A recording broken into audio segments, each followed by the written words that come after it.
त्यो चाहिँ आफूले हेर्न निहाल्न सकेन सकिएन। निहाल्न सकेन। त्यही भएको कारणले चाहिँ त्यो वर्ष चाहिँ सोचेको जस्तो भएन। सोचेको जस्तो भएको थिएन। उपचार पनि बिचमा भयो।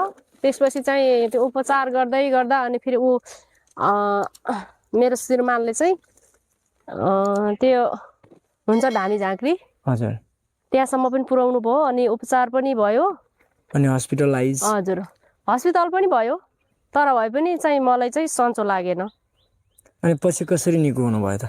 निको चाहिँ अब म कसरी भयो भने चाहिँ मेरो बहिनी अनि मेरो बहिनीहरू छ 2 बहिनी 3 बहिनी छ तर पनि त्यो बेलामा 2 बहिनी माइली र साइली बहिनीले चाहिँ चर्चसम्म आउन चाहिँ अनि त्यो भवनसम्म लिई पुर्याउन अनि तिनीहरूले सहायता गरे अनि त्यहाँसम्म आइपुगे।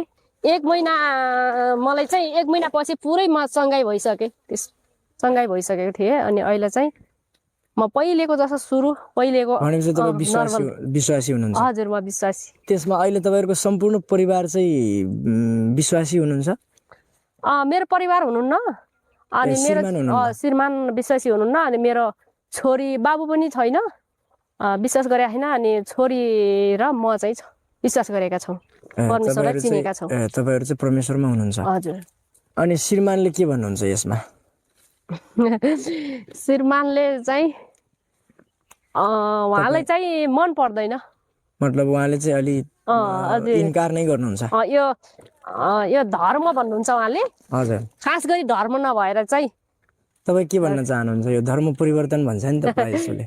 धर्म परिवर्तन भन्दा पनि मानिसको त हृदय परिवर्तन मानिसको सोच परिवर्तन हो अनि चाहिँ हामी चाहिँ शारीरिक आत्मिक रूपमा चाहिँ हामी चाहिँ स्वस्थ हुन्छौँ प्रभुमा भएपछि। हजुर प्रभुमा भएपछि। अनि टमाटर मात्रै व्यवसाय गर्नुहुन्छ कि अरू कुनै तरकारीहरू अरू तरकारी जन्य पनि बनाउनुहुन्छ?